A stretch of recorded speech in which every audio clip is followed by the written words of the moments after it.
Hello, and welcome to the InsideEVs podcast for May the 29th, 2020. This is episode number 8. Today, among other things, we'll be talking about Tesla slashing its prices, Rivian resuming work on its factory, and a Tesla Model 3 is heading for Pikes Peak. I'm Dominic Chioni, InsideEVs editor and InsideEVs forum moderator.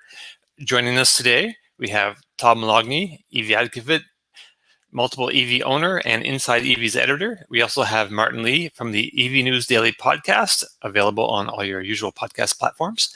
Additionally, we have Kyle Connor from Out of Spec Motoring and One Lap YouTube channels. He also puts together super awesome videos for the new InsideEVs YouTube channel. Go subscribe and tap that notification bell. And as you can see, at least you can if you're watching us on our YouTube live stream right now. We have some special guests with us. So I'd like to welcome Zach and Jesse from the Now You Know YouTube channel, where they talk about electric vehicles and sustainability with, I think it's fair to say, an emphasis on Tesla. And they have with them Blake Fuller. Blake has had a long career in the battery business, and he also has a passion for racing cars up mountains. And he set the record for production electric cars on Pikes Peak in 2016, recording a time of 11 minutes and 48.264 seconds in a Tesla Model S P90D, beating the old record by about a minute. And then finally, we have EV Dave with us, who is the sponsor of a new Pikes Peak effort and who donated the car for it. And so, all right, well, we are streaming live on YouTube, which means if you're watching us right now, you can ask questions or leave comments via the YouTube chat. So welcome, gentlemen of the panel and ladies and gentlemen of the audience. We have lots to talk about today. So let's kick off with some news real quick so we can get talking about the good stuff. So not that this isn't good stuff, because Tesla has just discounted some of its prices up to 5% on 6.25% on the long-range Model S. That's a $5,000 savings, and the Model X is also $5,000 cheaper. A Model 3, but before you could get the standard range plus for like $39 something. Now $2,000 off is $37,990. Tom, what do you think about this? So, good move for Tesla. If they can do it, if it works for them, it makes the cars more reachable, more affordable. There's obviously a Q2 push right now because of, the COVID-19 shutdowns. It's affected everything. Everybody's bottom lines are going to look disastrous in this quarter. It's part of the reason why Elon's kind of putting the pressure on people to buy full self-driving package, now saying the price was going to raise after July 1st, which, not coincidentally begins third quarter. So, Tesla's just trying to make that final push, which they often do at the end of a quarter to, make the books look as good as they can. Good thing for consumers, the only negative down part is, we're starting to see all these tweets now and people comment, geez, I just bought one last month and, am I going to get a refund? With car dealerships, dealers raise prices all the time. Somebody can walk into a dealership and buy a car for $5,000 less than you did 15 minutes after you left the dealership. That's just the way it goes. So I don't really have too much patience for people complaining that they just bought a Tesla and a couple days later the price dropped. Take your car, enjoy it. It's a great car. Don't complain. Because this does affect resale value. Say you just bought a car and it depreciates usually a little bit, but then like the way Tesla's prices are set automatically across the board, so now it's depreciated like $2,000 right off the bat. So I guess there's some people a little prickly about that. But what do you think about this, Kyle? Oh, we can't hear you, Kyle. Maybe we have a few sound adjustments. Sorry, I think it was all muted. Can you hear me now? There you go. There we go. Sorry about that. I think it's never a bad thing where you're getting a really cool product for a less price. I mean, if you look at, for example, like a Model S P100D, when I bought mine, granted I had a huge showroom adjustment on it, but it was 164,000 sticker, which is just insane. Now you can buy a way better car, Raven, all the cool new stuff, and it's 110, 115. Like it's pretty crazy. And now it's even less. So I just think, the Model S and X are getting old, no question, from a technological standpoint. Model 3 and Y have next generation hardware. I think there needs to be a closer price spread between the cars, and I think we're leading up to seeing some really cool things with S and X. I'm excited for Battery Day, but they definitely need some upgrades. I mean, the crazy thing is your top trim cars cannot even accept 250 kilowatt charging right now. Right. So you have your best road trip, your fastest charging, and the best Tesla you can buy can't do any of that. So, I think it's justified that they lowered the price. Hopefully it'll spark some demand and use up or sell some Model S and X that are out there currently. But I still think a lot of people are going to wait for updated versions. So some people have said that they've done this to juice demand. Like there's not a lot of demand for the cars now because of the COVID situation. But I know if we asked Elon, he would probably say, well, we've now achieved a bit of gross margin on the car, so we're reducing it, the price, so we can sell more to more people, make it more available. So, Zach, can I put you on the spot and ask you your opinion about this? Yeah, I think Kyle kind of hit on it. Everyone kind of knows that something's going on with Battery Day. And I think that if you were in the market for a Model S or X, you've kind of been holding off because you're like, well, something's coming. I mean, we get emails all the time like, what's going on, Tesla? What are they going to release? We don't know, but I think this has something to do with the new battery. So I think this was it. Yeah, you got to lower the price enough to entice people in because they're all just sitting on the sidelines right now. Right. Clear out whatever's left. Dave, you own an S, X, and 3, don't you? I do. And a Y. And a Y as well. Yeah, that's correct. So Wow. do you feel that the S and X are last gen tech compared to the 3 or Y? What's your opinion? Well, I originally bought a Model X in 2017, and I since gave that to my daughter, and all for the reason so I could buy a 2020 Model X. I bought it with free supercharging as something I use all the time because I put 50,000 miles in a couple of years on these cars. So, but as far as driving, dang, I'll tell you, the Model Y is really an awesome car to drive. But the Model X still holds its own with all of the features it has, such as towing and the suspension. If you want a really road car, you want a Model X or a Model S. Yeah, just because of that Raven dampening adjustment, it makes a huge difference, especially in X more than S, I would say. That's correct. And having the Raven drive allows you one pedal complete stop, just like the Model 3. Right, because you have that permanent magnet motor that can do it. And that is a really great feature. Yeah, I agree. I think that probably hits it on the head. I think if you're cruising around and you're just a normal consumer and maybe you don't care about fastest technology or packaging and you just want a comfortable car, the S and X still makes sense for a lot of people that just want a comfortable car to cruise around in. Right. I mean, we were driving down here. It was a 12-hour trip. In a Model 3 long range. Model 3 long range, 2017. Right. Early car. And the range on it, it's too much.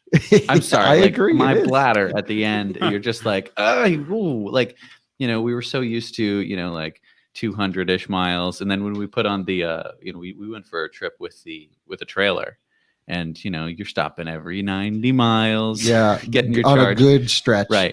And, oh boy, like I would honestly be a little worried to be getting, a car with such a big range. For doing road trips, you're going to want to stop more frequently. You're absolutely right. Yeah. I think big batteries are my only biggest benefit to having a large battery in a car is you can really get more juice at peak charging rates. Absolutely. So like, for example, Model 3 long range used to taper, do 150 kilowatt to like 54%. Now it tapers at 34, but still getting a 54% charge at max charging rate was badass. That was great. The standard pluses can peak, but they go down. But I agree, on a full charge, like your initial let's leave the house at 100% charge, that stretch sucks every time because it just goes on forever. It's like, can we find a supercharger already? Right.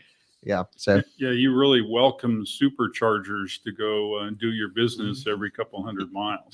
absolutely. Yeah. So sorry to sidetrack us there, guys. No, that's fine. So let's just move along real quick. So Rivian has reopened its operations there and is back to fixing up its factory in Normal, Illinois.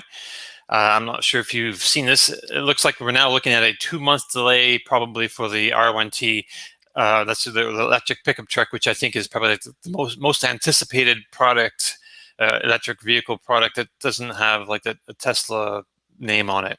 I think maybe Cybertruck is probably stole some of its thunder, but the Rivian R1T is still a pretty awesome looking vehicle, and a lot of people looking forward to it. Have you guys seen this news, Martin?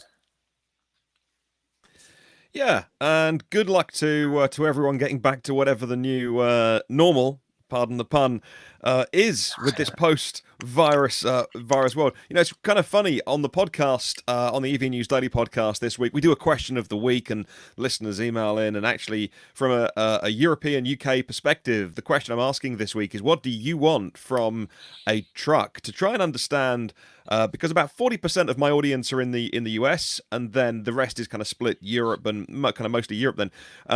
And it's really interesting, the comments coming in, and there's so much love for Rivian as well as Cybertruck as well. But really it is from a perspective of European people are talking about, well, we want it to be I can use it for work, and a few Aussies as well talking about how it needs to be kind of fit for, you know, if whatever that they do with the Rivian, make sure that it can, you know, you go to the middle of the forest and run your work tools off it and all of those kind of things. And actually, the US responses I'm getting are reminding me of this kind of cultural difference that we have, where actually people want like 5 or 6 comfortable seats and long range and be able to road trip in it. And the idea, like, you should see the trucks that we drive on the road here. They're just, you wouldn't want to do a road trip in them. They're working vehicles. And so the Rivian is an interesting one because it seems to be trying to do all of the above and hit all of those target markets as well in a very conventional styling truck as well. So that's, you know, that's the European perspective is we view them more as, well, you have one as a work car or a business car that's parked up at the weekends, whereas it seems like it's a 180 shift in the US. Like, you're thinking at the weekend, right, we want the Rivian to be able to tow the boat and the caravan or the trailer, and it's like leisure activities. Am I reading that right? Yeah, I mean, it's adventure oriented. Have you seen this in person, Jesse? The R1T? Yeah, the R1T. I mean, obviously not one that I could sit in and drive, but yeah. I mean, it's a good size. The bed's a little small for people who want to do, but honestly, the bed is too big on most pickup trucks. It's 100% too big on most pickup trucks for 99% of the time. So, it doesn't, to me, as a non-pickup truck driver, like, whatever. It definitely looks like it's going to be a very popular design. It's just a matter of price, I think, is going to be the biggest question to me. Whether people are going to be willing to pay that. I think that they probably will. Pickup trucks are generally more expensive. And, as Americans, it's not so much about the, pulling the boat and stuff. It's just you're driving it every day for whatever reason. You're cruising around North Carolina. You're going to lower the rear suspension, jack up the front, get the Carolina squat going, as we call it. And but I'm more excited about the R1S than the T personally. I think that's going to be like the ultimate soccer mom car cruising around New England towns, right? I mean, I could see this go up to Vermont for the weekend in the Rivian. I mean, what do you guys see that same vision? It has the right look. Yeah. The Cybertruck, I mean, has all the utility. It's a very utilitarian truck. And I don't know, we sat in the Cybertruck, and it's a 6-seater, and I think that gets overlooked a lot. It's a comfy, and like, it's massive. It's massive. It is inside. massive, yeah. Like, you can hang a chandelier from the roof. But like, right. But again, the look, I think, is what's going to be the real dividing line. Is some people are just going to disregard the Cybertruck for its appearance. Yeah, well, I don't think that's necessarily a bad thing because it's a Right. conversation piece. It allows people who really like it to show it off. No, But I absolutely. think there's a place for the Rivian to be sort of like a Range Rover replacement. And I think that if it could take that market, that would be just such a big plus, because Huge. Range Rovers are some of the dirtiest cars on the road. Yeah, I mean, like 10 miles per gallon on a good day. They're Yeah. fantastic to drive. Don't get me wrong, very capable. I'm a huge fan, but it's just unnecessary. They either need to make a full electric Range Rover, which I'd reviewed the plug-in hybrid that they did for Inside EVs, and it was okay, but it needs a full EV drivetrain. Yeah, as and it soon as needs to be able possible. to do a tank turn. Yeah, a tank Soccer turn. That is that's the right. one thing when I talk to soccer moms, they're always asking for, gee, I want to do a tank turn. Tank turn, but you know what? That would be so useful. Just imagine parallel parking and getting it in. I mean, you just Totally. oh, I can't wait for that. Yeah. Right on. So let's move along away from Rivian real quick to Mercedes-Benz. They've started sales now of the EQV 300 with the big 100 kilowatt hour battery. I believe this is just in Europe, but it's like a 250 miles of range in this thing. It's like a luxury minivan, it's like the Rolls-Royce of minivans, or the Mercedes of minivans. Anyway, so yeah, but it's like 71,388 euros, and that's like $78,000 US, which includes like 19% tax, sales tax, their value added tax, which is like a sales tax. That's already in there, but that's still pricey. And so what do you get for that, Tom?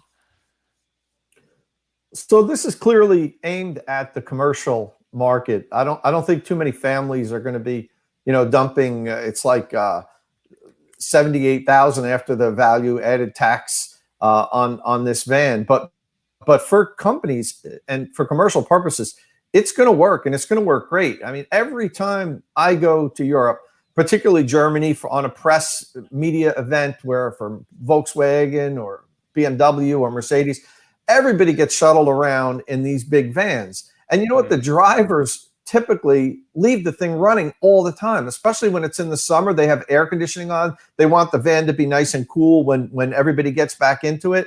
And it's maddening that they could be sitting out there just letting it run and run and run just to keep it cool. This works out perfectly for that use case. And it's going to save over the course of time, even if they spend 20, 30,000 more on the van up front, over the years with the refueling and maintenance savings, this is going to be a home run. And it's going to provide a nicer, quieter, smoother driving experience for the passengers. I see all the hotels getting these, the airport shuttles, taxi services. It's an expensive vehicle, but the bean counters are going to roll the numbers and say that, hey, in 3 years or 4 years or whatever it is, we break even. And then after that, it's all gravy. You mentioned it has a 100 kilowatt hour battery, 90 kilowatt hours is usable. And the projected range was 250, 260 miles, but that was on the NEDC rating. Oh, So it's probably going to be a little bit less, but still, Yeah, even 200 miles. That's more than what this type of a vehicle will need for a day's driving. AC charging, it'll charge at 11 kilowatts. So the hotel or wherever can just come and plug in at night when the vehicle's not in service. It won't even need to DC fast charge it. And when it does, it comes standard with only a 50 kilowatt DC fast charging capability. That's a little weak, but for an option, you can get 110 kilowatt DC fast charging. I don't know if that's going to be necessary for most of these vehicles for their use case. I don't think they're going to be in such constant service that they're going to need to DC fast charge. Now, some of them will for some use cases, but what I'm thinking about airport shuttles and hotels, these vehicles are going to sit for a good portion of the day, and they could be on AC charging while they're doing that. So I think it's a great van. I wish we had something like that here in the US. And what I love about it is that we're starting to get EVs in all shapes and sizes. True. It's not just these little hatchbacks that go 80 miles, which is what we had, 7 or 8 years ago, other than Tesla, of course. But now we're getting, sports cars with the Porsche Taycan, and now we're getting big vans to move people around in. And I think that's really important for electric vehicle proliferation. is going to be getting things in all shapes and sizes, and that's finally starting to happen, which really has me excited. Yeah, I'd like to just to back up there what Tom said about total cost of ownership, and I've done some work with fleets before, and they make their decision with their head, not their heart. And there is 5% of that comes in that it's a Mercedes-Benz, and if they are ferrying around the kind of client that wants to be seen in a Merc, then that will come into it. Maybe the badge on the front a little bit, but apart from that, it's 95% decision made on TCO. And if they're going to do that on a 3-year lease, what are they going to replace? Wiper blades and tires, right? There's no maintenance. There's no diesel. Whatever a tank of diesel at our prices, I can't do the conversion for you, sorry, but it's like £1.20, which is like $1.50 for a litre. I don't even know what that is in gallons, but that's probably £100 or £120 to fill up with diesel, and you'll go through that in no time at all if you're doing a work run or an airport run or something down the motorway. And actually, you'll look at your total cost of ownership. This is a vehicle that we talk about million-mile batteries, which is just like a vanity number with personal transport. It means nothing to the battery will last. A million-mile battery would outlast the metal of the car by a factor of 3 or 4. Do you know what I mean? But these vehicles genuinely can do 1 million miles, because if they're not moving, they're not earning money. And so when people start getting in EVs to go to the airport, or they get picked up to get shuttled here or whatever, and they're like, this is quiet, and the driver says, yeah, it's electric, and they start talking and it's comfortable, so many more people get to experience EVs this way. And we all know on this podcast that what is that light bulb moment? We can talk to people all day about electric cars. The second someone drives one or is a passenger, they're like, I get it. Yes, right. How do I buy one? So I think it's really, these are really important vehicles. Yeah, especially with the higher range, because range anxiety is the one thing that people are like, well, it's nice, but the range. I guess I can just not buy one. Yeah, you need to have 200 miles now, at least. Like a vehicle like this in 2020, you have to have at least 200 miles, and 250. I don't know, in EDC. That's man. It's. I wish it was stuck to one schedule for range estimations, but anyway. So I wanted to talk about Ferris Energy doing an IPO. It's like a $480 million deal, and Daimler could be in on it, but something else came up on this morning news I thought we'd hit instead. So we want to know, where is the Leaf? Nissan put out a video of their future electric vehicles or future vehicles. And you can see that actually the new Z is there on the end, the new sports car. Our friends over at Motor One are pretty excited about that. And I'm pretty excited about the Aria, which shows up in this video. But what doesn't show up is the Nissan Leaf, or actually, and the NV, is it the NV200, the van? That's not there as well. And both of those are older products on an older powertrain with the air-cooled batteries. So does it look like the end of the road? Zach, what do you think about this? Yeah, you guys had a Leaf, didn't you? Yeah, we got 2 Leafs in the family. I mean, the problem is that there's no battery management to they're air-cooled batteries, and they're starting to fade. Yeah, you're like, right. And I mean, we have older ones, so I know that there are the newer Leafs that have actually a fairly decent range. And I mean, I think that they're great vehicles. They work very well for some people. They don't have quite the charging. I mean, there was Leaf. Is it Leaf Gate, Battery Gate? What is it called? Yeah, it was called. Oh goodness, what was it? Fast Charge Gate. Anyway, but the ENVs, the vans were liquid cooled. Rapid Gate. Yeah. Rapid Gate. Thanks, Tom. That's it. I'm like, wow, so many gates. And then, yeah, I mean, the EV, the vans were pretty cool, especially because most vans don't need that far to go. And they would do vehicle to grid. Did you see some of those installs in Norway? They had like 12 of them lined up, and they would balance out the grid frequency with it. It was really cool. Yeah. I mean, I would be sad to see the Leaf go, but if it's being replaced by much better vehicles, then I wouldn't be quite as sad, especially since they're going to be sticking around as used vehicles for quite a while. Right, but we got these guys on the smart car trend now. So yeah. everyone knows how much I love my electric smart car, and they were out there ripping it around. So I think yeah. I convinced Jesse to say, you know what, this was better than his Leaf. It's rear wheel drive. I mean, Yeah. it is better than the Leaf. There we go. What part of the country do you guys live in, Zach and Jesse? Northeast. Yeah, we're up near Boston. Oh, okay. For some reason, I was thinking that you were like in Arizona. I don't know why, but okay. So your We'll Leaf, talk you don't about have to worry about the batteries hot weather without there. Look at integrating. my deep dark tan or something.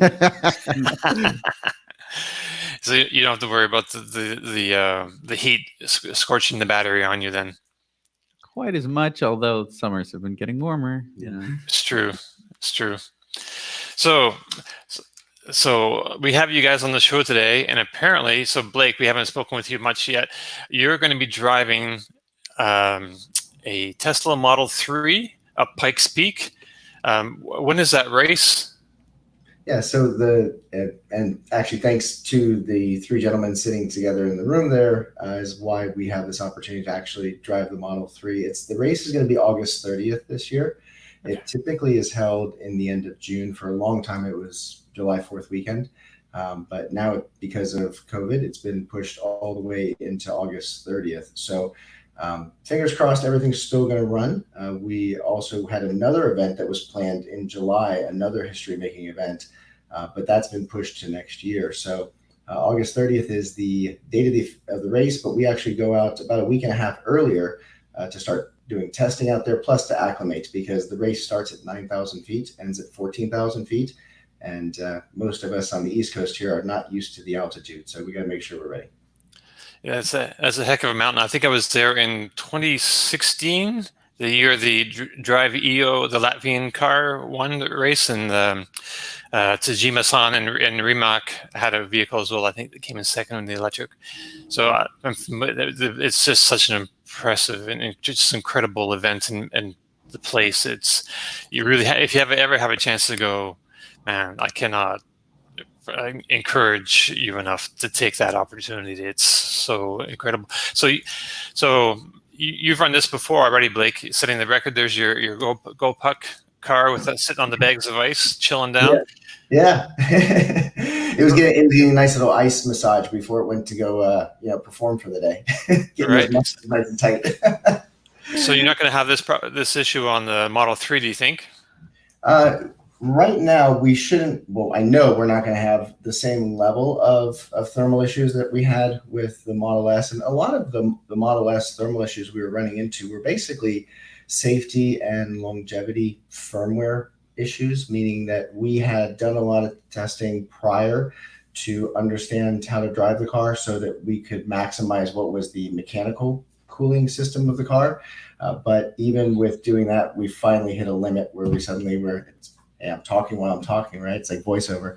And we actually finally hit the firmware table limit where it wouldn't let the car push anymore because of the fact that the contactors and other components just weren't up to that amount of sustained heat. I mean, keep in mind, anybody who's ever run uphill with a backpack, it's totally different than just walking on flat land. So when you're taking a 4,000-pound car and moving it up a hill at a rapid pace, it's an incredible load on the vehicle. And as we all know, these cars are not light. So it definitely hit the thermal issues with the Model S. The Model 3 is going to be a lot better just because of the development and the cooling. Track mode, being able to pre-cool everything and overclock the compressor, that'll help. And part of why we are out here testing right now is to start pushing those limits and finding out where it is, as well as we're going to be going to VIR on Monday and Tuesday this week, Virginia International Raceway, which has some long straights. And then I'm from Florida, so Sebring is the home track, which is like the death toll for vehicles. Super bumpy, 3.5 miles with 2 straights that are over a half mile long, to where you're really, stretching that full throttle condition, kind of similar to this is the only downhill, by the way, at Pikes Peak. Everything else is uphill, and that's only about a 1% grade downhill. Everything else, it's about an average grade of about 6% inclination all the way to the top. So it's just an incredible amount of work the car has to do to get up there. And I believe the Model 3 should get up there with very little limiting, but we're going to have to find out. I mean, that's part of why we're testing. And because of COVID, our testing schedule got pushed back about 3 months.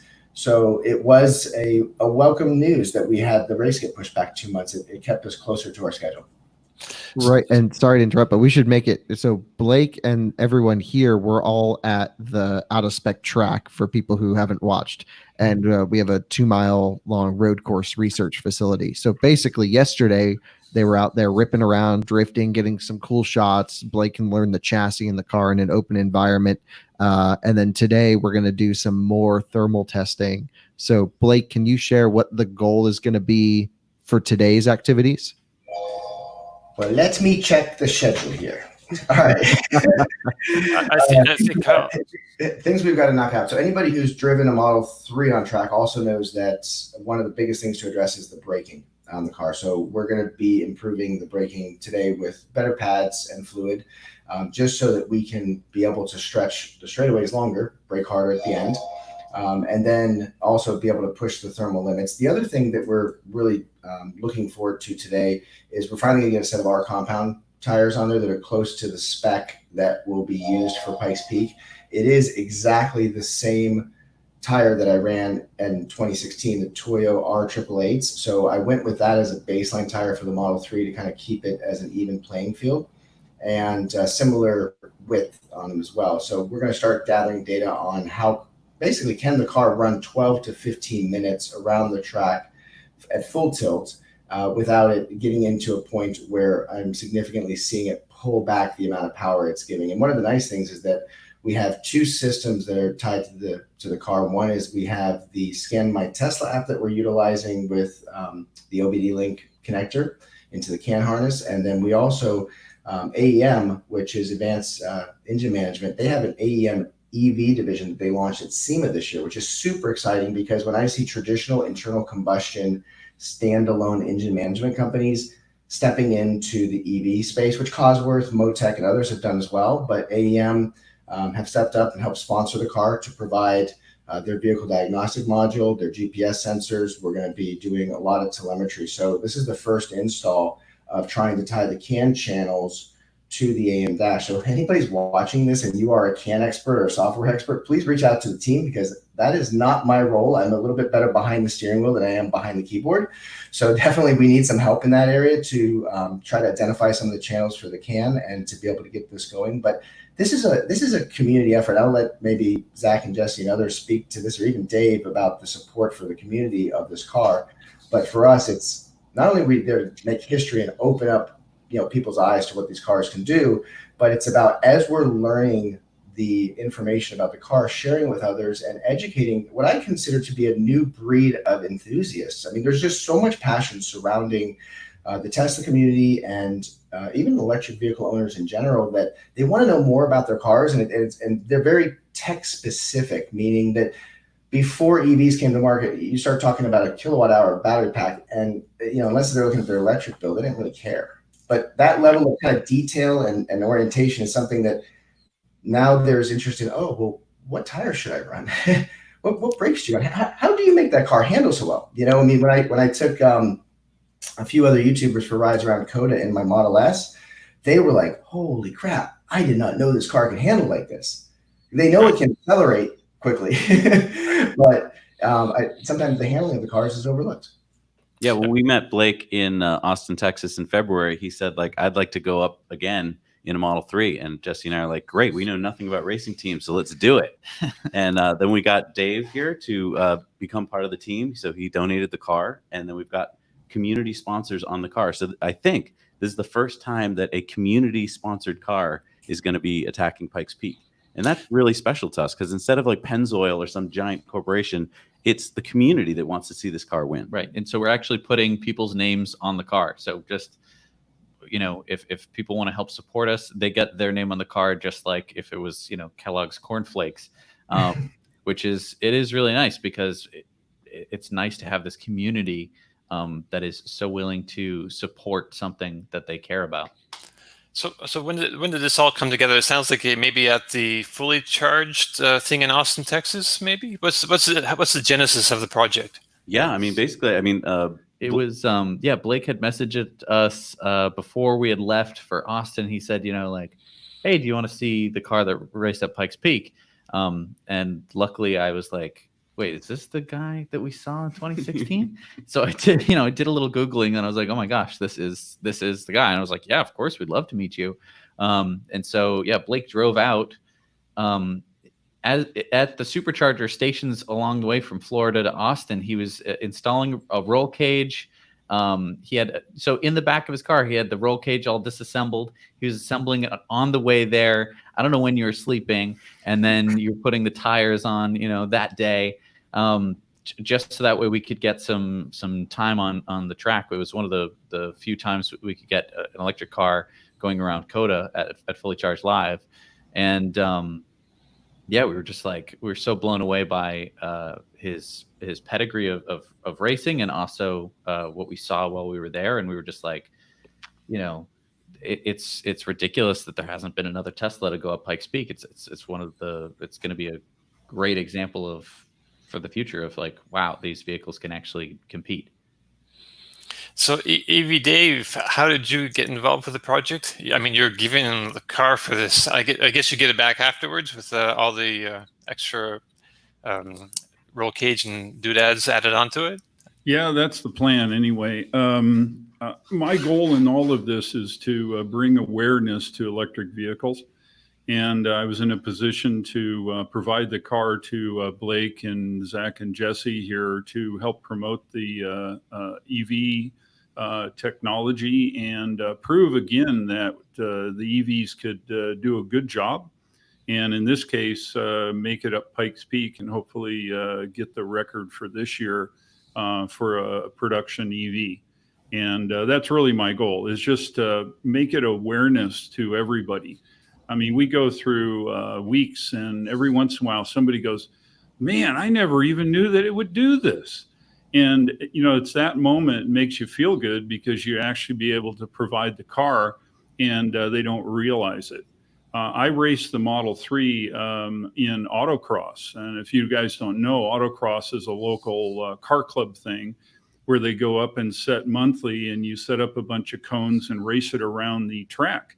Last year we were in B Street, and this year now we're in Super Street because we kicked all the B Street people with our stock Tesla. So that's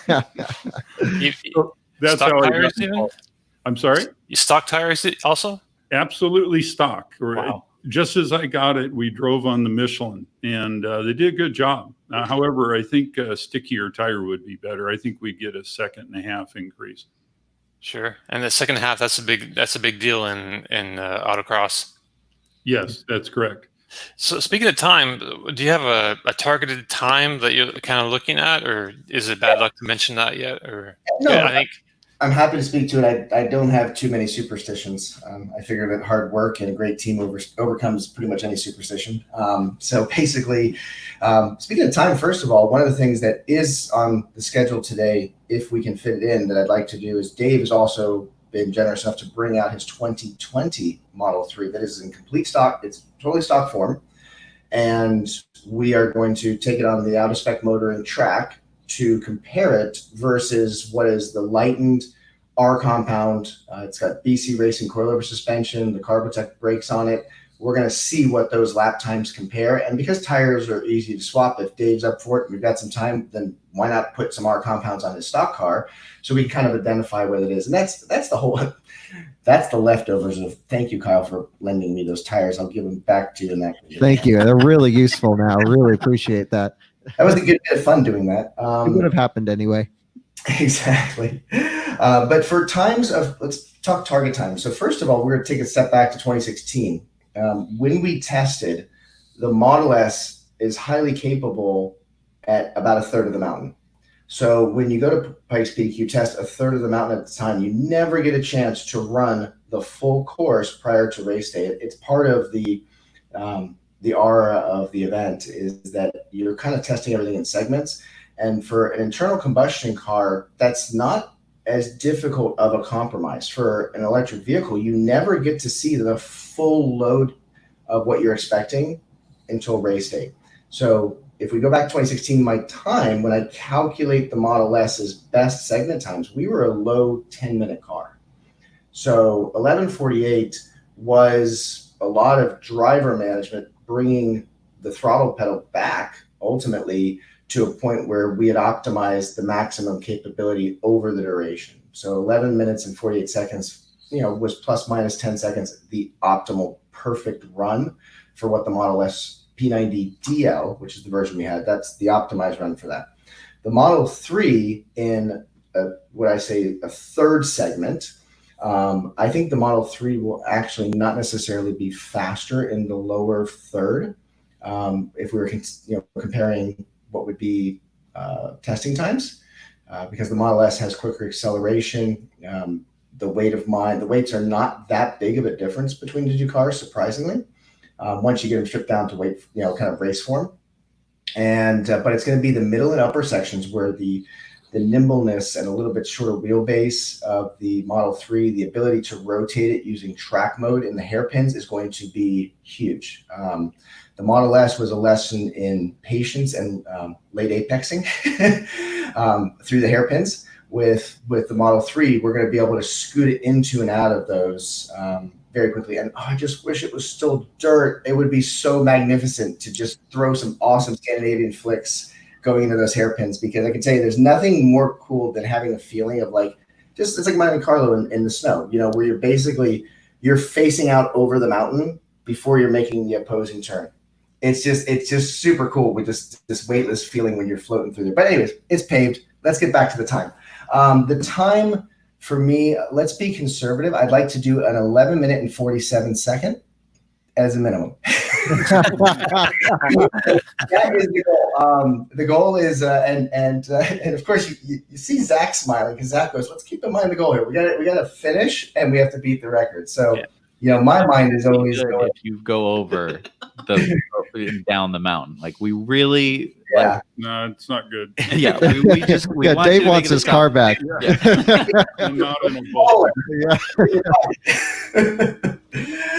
No, I think that the Model 3 is capable of a mid 10 to a high 10 minute. There's an interesting mathematical correlation between the quarter mile of a car and what it'll do at Pikes Peak. It's within about a 5% vector of what you do down a quarter mile in seconds and what it calculates to in minutes at Pikes Peak. It's a very just kind of interesting correlation. So the Model 3 performance yesterday in the form it was, we were running 11:39 in the quarter. But I do think that we'll go quicker than that when it comes to race day. But let's just call it an 11-minute car, and then we'll be pleasantly surprised if we go quicker. So since you set the record, no one else has taken a Tesla up there? I mean, that's the existing record still?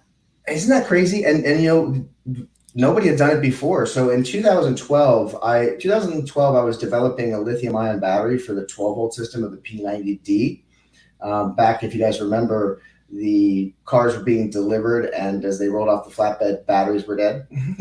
So they were having a lot of 12-volt battery issues in 2012 with Model S. And around that time is when I basically connected with Tesla and started developing a lithium-ion solution for the P90D, the dual motor, which was not out yet.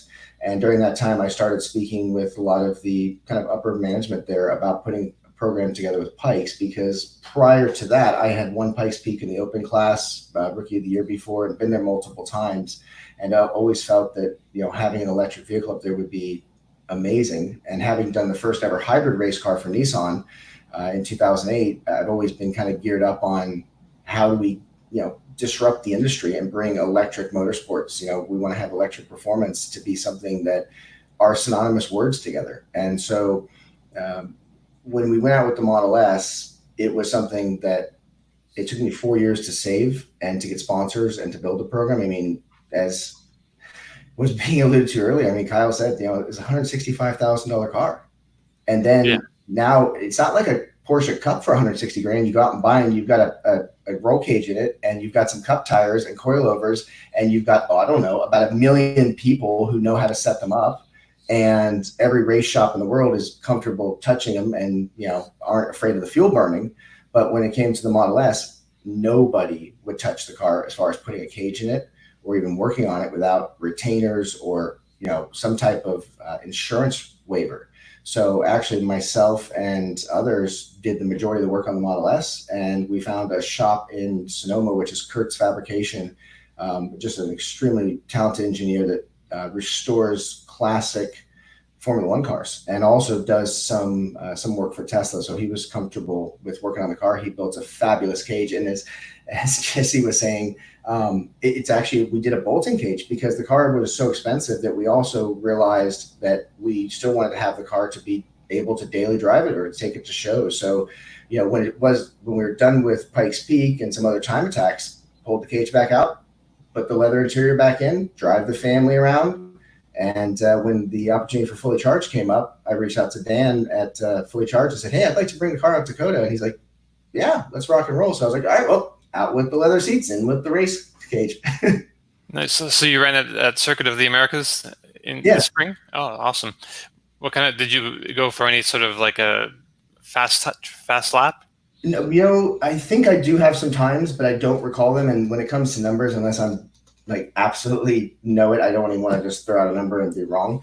Right. But I can tell you that it, was quicker than, pretty much anything for 3/4 of the track. Right. And some of that though is also, with the group we're with, there was a lot of group that's out there that are track day guys that have really capable cars and are still getting themselves up to speed with those vehicles. So it's really fun to see, the Model S hustling up behind something like a, McLaren Senna, which was really fun. And if the guy's watching, he actually has a Model 3 and a Taycan as well. So he's a super rad dude. But Was that the guy who had the Taycan out there? Yeah. Yep. He was ripping that thing. It was great. Yeah. He's man, I can't remember his name right now. I'm feeling bad. I apologize. Terrible names. But just to give you an idea of the thermal differences, is that the Model S can do just about one lap of COTA. So if you wanted to set a fast lap at COTA, you would literally have to kind of drive gingerly around, and then as you're coming out of the final turn, you'd have to give it the go. And basically it would be when you're back on that front straight again, you're going to start getting some power duration right as you're coming up the hill. It's about one lap. Whereas I believe the Model 3 will do multiples, although I have heard that from that exact same individual, the Model 3 gets around 3 or 4 laps before he feels he's got some power being pulled back from it. But at the same time, the brakes are going and everything else is going.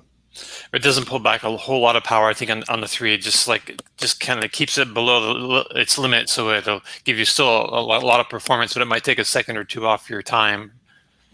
Yeah, and the limp mode on the Model S, oh my goodness, it pulls you down to like 80 kilowatt. It's interesting the stages that it does it in, because when we first hit that thermal limit, it was just like, wow, party's over, go home. I mean, we got a Mazda Miata engine in a 4,200-pound car. So it wasn't the way to set a record. So when we did Pikes Peak, part of the trick was that for the first section, we limited the car to about 200 kilowatt. So I was constantly monitoring what amount of energy we were using, and I was keeping it below a 200 kilowatt limit. And as we went to the middle section, we could bring it to about 250. And then doing small short bursts of between 3 to 350, coming out of the hairpins, kind of 30 mile an hour to 65 mile an hour, just to kind of get it out of the hole. But then when you start having more and more aerodynamic limitation, then that's when, you're obviously not going to have as much return on investment. So we would bring it back to about 150 to 200.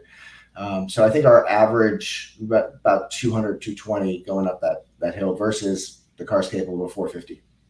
So this was a P90D. The new Ravens, are they much better at heat management? From what I've been told, they are better, but I don't know if it's going to be an order of magnitude the way the Model 3 is. I know that I could go quicker in a Raven, absolutely. Right.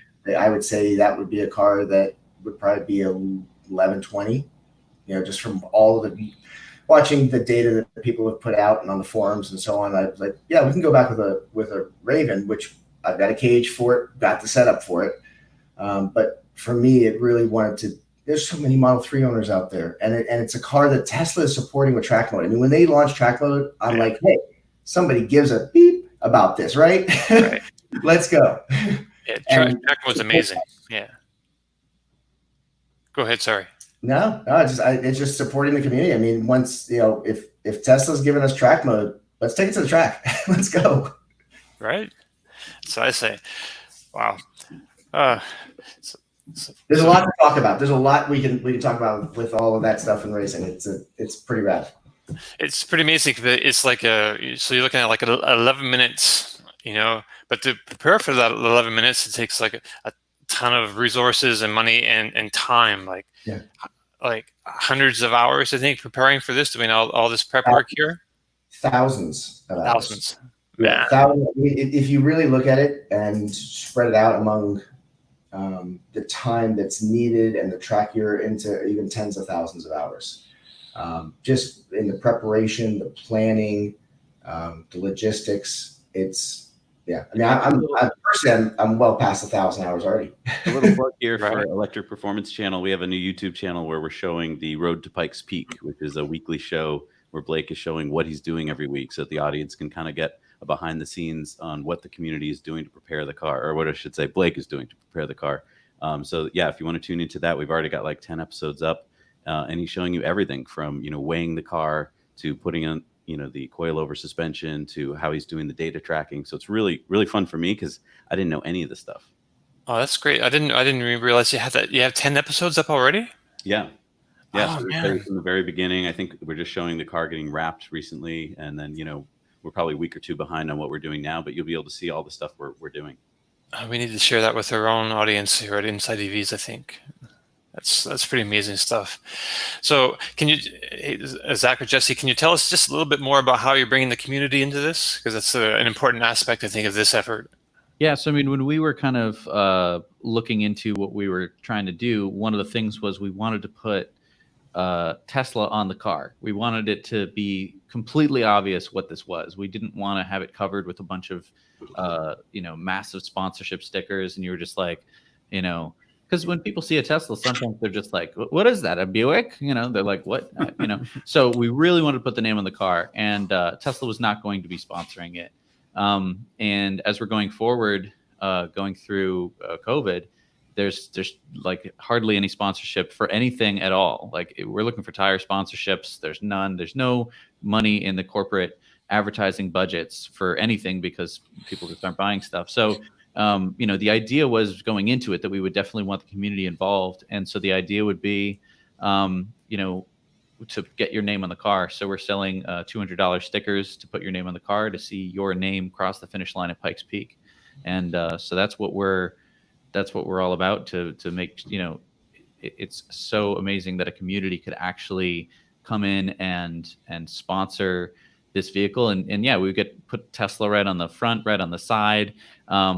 Yeah, we got like 100 people so far with their name on the car. Yeah. And that's so cool Wow. to see that. Like, like Jesse said, it's not these big corporate names, it's people's names. And because that's how important this is. Like, this is different. I just get this feeling like this is different than any other time. People who enjoy EVs really feel it. They feel this passion for, let's share this with the world. Because the whole idea behind this car, I mean, I'm not really into racing, although I think I've caught the bug. But it's showing what these cars can do, because I really think very quickly we're going to show all the motorheads out there, all the ICE car heads, that this is the car of the future.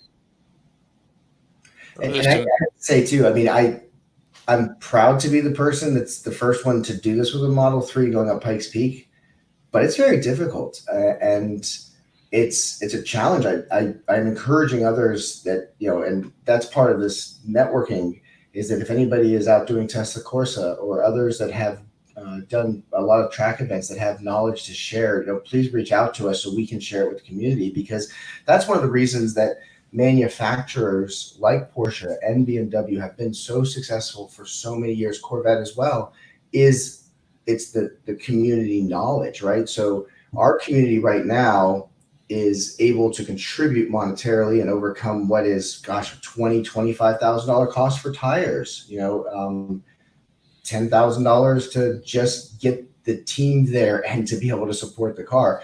The community is able to help the dollars wise, but what happens is we're able to give back with the knowledge of now, hey, I just bought a Model 3 Performance and I'm not Blake Fuller in the electric performance team, but I want to go and I want to run at my local racetrack, or I want to go to my local autocross. What setup do I use?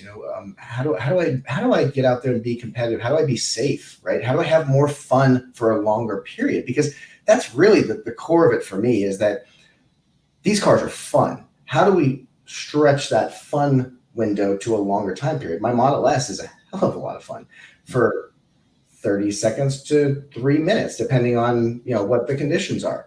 But if I were to go buy an internal combustion car, I'm sad to say that I could go drive for an hour and have fun.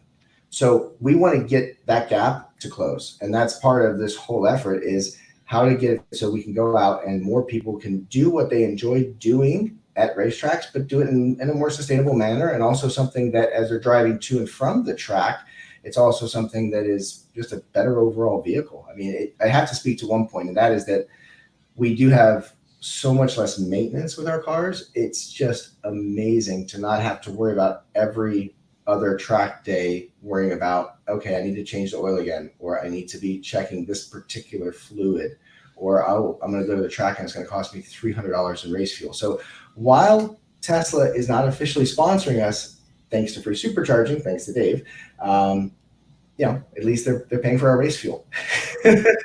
Well, and another point here is, Blake talks a lot about the racing aspect of it, and people who could actually go race.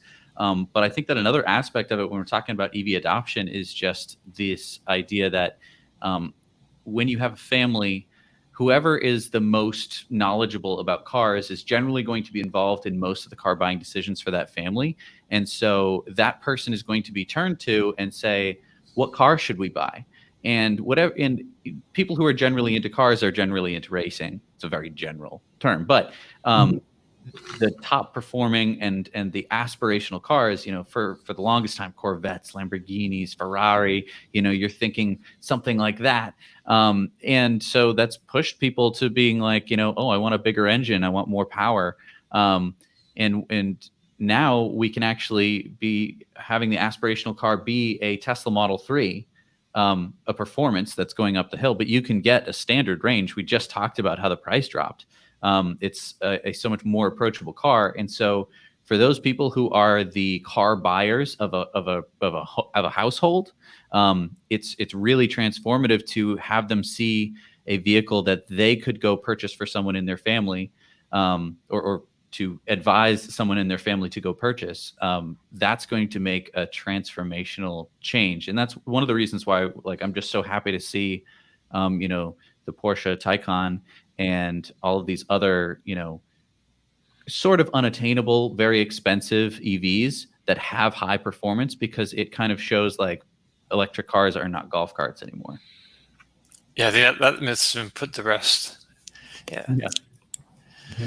And Jesse's got a good point there too, because as Kyle and I have both instructed for BMW with their performance center, and also doing facilitation for the launch of for the 3 Series. For the 3 Series cars, we see it all the time where the decision influencer within a group, a community, I mean, it could be one person who went and did the experience in an M3, not the Model 3, but BMW M3, and were blown away. That passion spread to where now other people in their community were buying a 320 or a 330, or even now a 2 Series, right? So it has a trickle down effect into the purchasing decision, to where it's the knowledge maker tells everybody, and it's also acceptable and cool. But they've actually gotten the real sense of, hey, these cars as a chassis, as a company,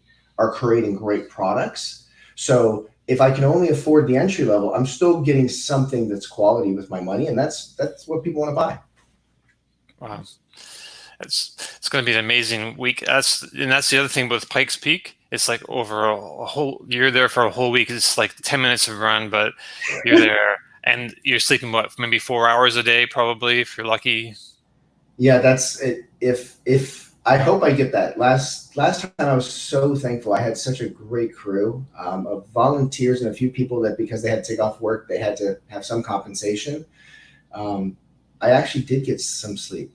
But when I was out there the first couple of years, just myself and 3 or 4 other people, it was about an hour of sleep a night. So if you want to add the recipe of what's stupidity, it's get no sleep, come from Florida to Colorado to where you have oxygen deprivation, Right. then drive a car ridiculously fast up a hill that you wrenched on while you were also tired, and then try to set a record. That just, yeah, for being logical. You having second thoughts there, Dave? No, heck no. Are you kidding? Yeah, I get a cat nap. I'm good. Yeah, that's it. It's just amazing. I'm One just of being the there for a couple of days and getting caught up in that. Oh, sorry, I'm talking over somebody. Go ahead. Dom, one of the things I wanted to add, one of the things that I think is important to point out is the guys were talking about, one of the reasons why they want to do this is to show that electric vehicles are capable and they're fun and so forth. We'd be remiss not to point out that the overall Pikes Peak record right now is held by an electric vehicle, the Volkswagen IDR. Did it a couple of years ago, I think, at little under 8 minutes, 7.57 seconds, something like that. So I mean, electric cars are here. They're proving time and time again their performance is better than ICE, and I'm looking forward to seeing Blake set a new production record for electric vehicles. And a little disappointed he didn't say he was shooting for the 757, but I guess he's a little more rooted in reality than I am. But, Qualifying time. we're pulling for you. We'll have to see if we can find the budget to send you out there, Tom. I've been there once already, so it's your turn. You'll love it. You can eat donuts at the there's a little cabin at the very top of the mountain, and I think they have I think they might have renovated it recently, but yeah, they make donuts there, and it's like a thing you line up for donuts, and yeah. I've never been. Looking forward to it. You are missing it's a bucket list item and then some. Yeah, fingers crossed. So, so before we wrap up, anybody else want to mention anything else about this project? I had a quick question. Isn't there some rule about EVs being not too quiet for Pikes Peak, but isn't there because you scare off the animals and people who can't hear you coming? How do you get around the fact that there's no noise with electric cars doing these runs? How do you get around that? Some sort of an alert system or something? Yeah, so that's a good question. It's a spectator event that have really not too many grandstands and no real roping. So when that's part of the Pikes Peak allure is you can grab your cooler and your chair and you can sit right on the side of the racetrack, right? And so sometimes, because the cars do not all run at one time, they space them out so that one car does not hold another one up. When cars aren't running, that's when people are like, oh, my friend's over there and they've got a drink for me, or oh man, I forgot something in the car, and they go to walk across, right? And in 2000, when I ran an Acura Integra Type R in showroom stock class, because it was showroom stock, the exhaust was not as loud as some of the traditional V8s, and nobody heard me coming. So there was a couple times where people were walking by with their coolers that I almost hit them. So when electric started coming, they actually require us to put an audible alarm that has to be 120 decibels metered from 1 meter. So the challenge, and in 2016, we tried to pull this together. We worked with the Maryland State University. We also worked with Klipsch Audio. We were trying to do an audio replication of the sound and make it loud enough. But because of just timing constraints, we couldn't get the system operable enough for tech inspection to say, yes, we're good to go. So we ended up running a really annoying siren. Thanks to the installation of the Model S, I couldn't hear it too loud inside. But yeah, we have to run an audible alert going up, which it's a safety thing, but it kind of detracts from the sound. I will tell you that the electric vehicles sound absolutely amazing inside, and even the Model 3, it's something that once you've removed the interior, it's just really great to hear the electric motors. It's not an unpleasant sound whatsoever. So you say you're running a siren, or you can put any kind of a sound? You could have like goats? Or fart noises as we go up. I guess there's not too many goats on Pikes Peak, but I was thinking we might, we don't want to do mating calls because that might be dangerous. There are wild animals up there. That's But, I like the wild animal idea. I think we should go with something that makes sure that the groundhogs don't run across, because that's the other challenge. I mean, I've had it where like you're coming up and groundhogs start running across, and then that's that squirrel effect, right? Like you don't want to swerve when you're doing 100 miles an hour with a 3,000-foot cliff. Maybe like a bird of prey sound. Do some research and get back to me on that one. I want to think, I think a good old ACDC. Highway to Hell. Oh man! Convince Blake to leave the subwoofer in the car, and we could just be blasting something. I mean, that's what I do, and people generally get out of the way. Yeah, it's that 80s music again. AC/DC would be kind of poetic, in its own way. Exactly. All right. Anybody want to add anything else? Oh, there's always tons to add, but I think we'll part and parcel it. Oh, okay. Well, this brings us to the end of our show then, and I'd like to thank you all for joining us. It was kind of a surprise. We weren't really planning on having guests for a while, but this opportunity came up, and it's like, yes. and it's great to learn about this. And what's that? Tell us about that channel again, the new channel again, Zach. Electric Performance. So yeah, it's a YouTube channel, and feel free to go over there and subscribe and check out the videos. We've got a new one every week showing what Blake is doing to the car, so you can get behind the scenes look at what it takes to run a race car. Yeah, we just got a ton of great footage yesterday, and we expect to get. Thank you to Kyle for telling us this little trick where you can lay in the back of his smart car, out the trunk, backwards out the trunk, and just have your feet strapped in with some seatbelts. It's real Jesse safe. said, "Hey, let's do it again. This time, have Kyle drive you." And I was like, "No, do you love me, son?"